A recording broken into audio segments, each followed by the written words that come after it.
Bismillahirrahmanirrahim. Assalamualaikum warahmatullahi wabarakatuh. Izin memperkenalkan diri, nama saya Ihsan Rafiki, NIM 119260016 dari kelompok 3. Pada kesempatan kali ini saya akan menjelaskan mengenai tablet bukal. Kelompok 3 sendiri beranggotakan Hanif Irawan, Aditya Nurhamidah, Nastasia Ayu Lestari, Helen, Ranita Agustin, Salsabila Rizky, Tiara Marginaloka, Alona Putri Salsabila, dan Dwi Melasari. Beberapa poin yang akan dibahas pada kesempatan kali ini yaitu definisi dan tujuan dari tablet bukal, keuntungan dan keterbatasan, formula, teknologi pembuatan, evaluasi, contoh, dan contoh sediaan di pasaran. Definisi dan tujuan tablet bukal. Tablet bukal adalah tablet kempa biasa yang berbentuk oval yang ditempatkan di antara gusi dan pipi. Biasanya keras dan berisi hormon. Bekerja sistemik, tererosi, atau terdisolusi di tempat tersebut dalam waktu yang lama. Tujuannya itu dirancang agar obat terlarut perlahan untuk memberikan efek pelepasan lambat dan memberikan efek sistemik. Keuntungan dan kekurangan dari tablet bukal. Keuntungannya yaitu obat yang dapat rusak oleh cairan lambung atau sedikit sekali diserap oleh saluran pencernaan. Yang kedua, tidak melalui first pass metabolisme. Dan yang ketiga, proses absorpsinya cepat karena langsung diabsorpsi melalui mukosa mulut, sehingga diharapkan dapat memberikan efek yang cepat. Sedangkan kekurangan dari tablet bukal yaitu yang pertama, hanya sebagian obat yang dapat dibuat menjadi tablet bukal dan memerlukan penyimpanan secara khusus karena terdapat beberapa bahan yang mudah menguap. Formula tablet bukal. Formula tablet bukal itu terdiri dari propranolol HCl 10 mg, sodium CMC 1000 mg, propilen glikol 5%, PVP secukupnya, dan Aquades 100 ml. Untuk mempertahankan keelastisitas dari tablet bukal, maka komposisi dari setiap formula dapat disajikan pada tabel berikut ini. Berikut tabel rancangan formula tablet bukal propranolol HCl.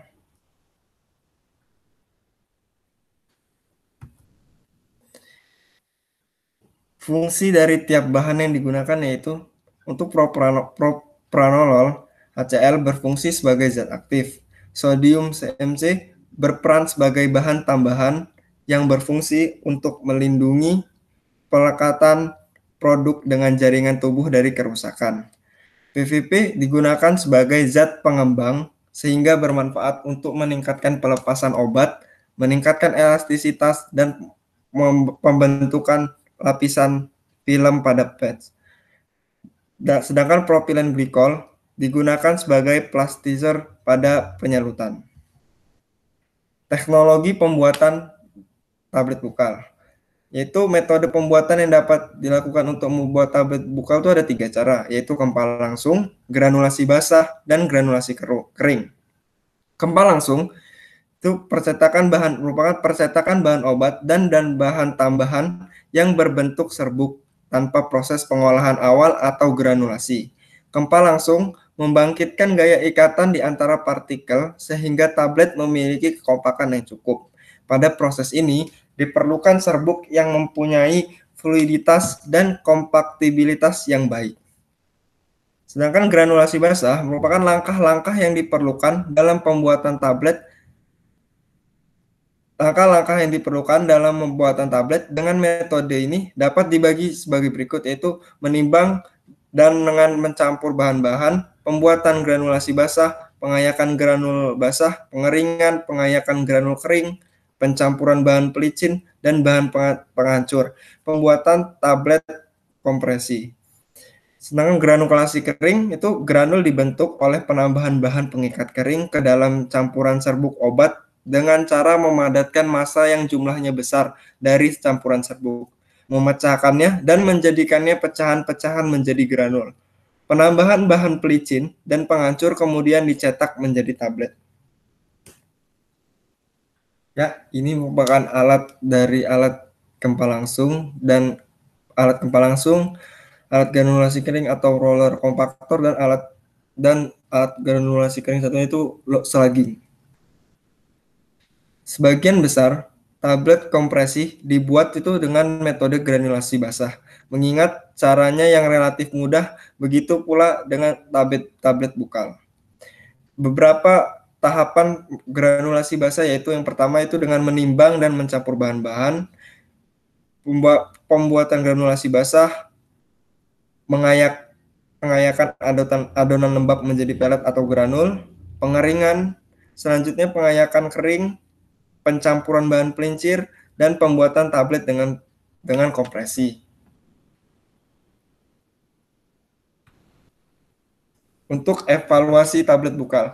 Evaluasi tablet bukal itu terdiri dari 5 tahapan, yaitu yang pertama, uji keseragaman bobot dan ukuran, uji kemampuan mengembang, uji waktu mukoadhesi, uji pH permukaan patch, dan uji kekerasan.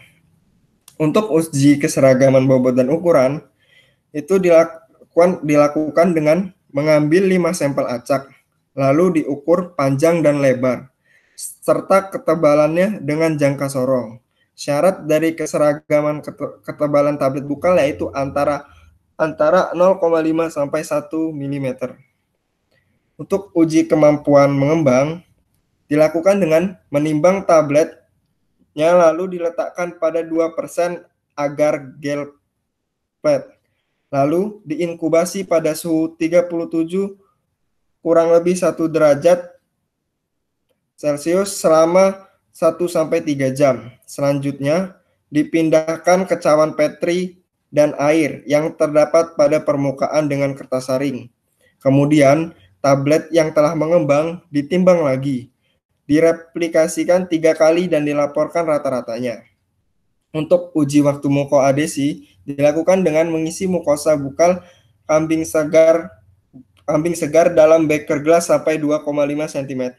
Lalu ditambahkan cyanoacrylate glue. Kemudian tablet yang telah dibasahi dengan buffer isotonik fosfat dengan pH 6,8 ditempelkan pada mukosa bukal kambing segar tadi. Beker gelas kemudian diisikan dengan 500 ml buffer isotonik fosfat pH 6,8 pada suhu 30 derajat Celcius selama 2 menit dengan kecepatan aduk 50 rpm. Hal ini untuk menggambarkan suasana dalam bukal. Kemudian dilakukan pengamatan tentang kelekatan tablet. Waktu yang didapatkan untuk melepaskan tablet dari bukal mukosa kambing dicatat. Untuk uji pH permukaan patch, itu dapat dilihat dari patch yang telah mengembang dimasukkan pada 1 mili air destilasi dengan pH 6,5 selama 2 jam pada suhu ruangan. Pengukuran pH dilakukan dengan menggunakan pH universal yang ditempatkan pada permukaan patch selama 1 menit. Kemudian dicatat hasilnya. Syaratnya yaitu harus sesuai dengan pH saliva mulut pada rentang 5,6 sampai 7.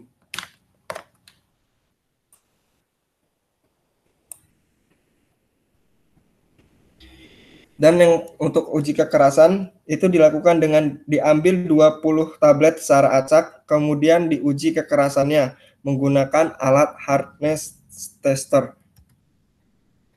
Berikut ini beberapa contoh sediaan dari tablet bukal yang ada di pasaran.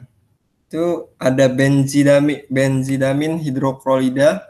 Benzidamin hidroklorida merupakan garam hidroklorida yang digunakan sebagai obat antiinflamasi atau NSAID yang memiliki sifat antiseptik, analgesik, dan antipiretik yang bekerja untuk membantu meringankan rasa sakit dan ketidaknyamanan akibat peradangan atau infeksi pada mulut dan tenggorokan.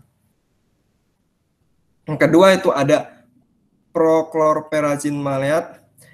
Prochlorperazine merupakan obat antipsikotik.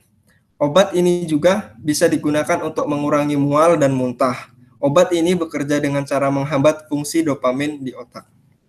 Yang ketiga, ada diltiazem HCl.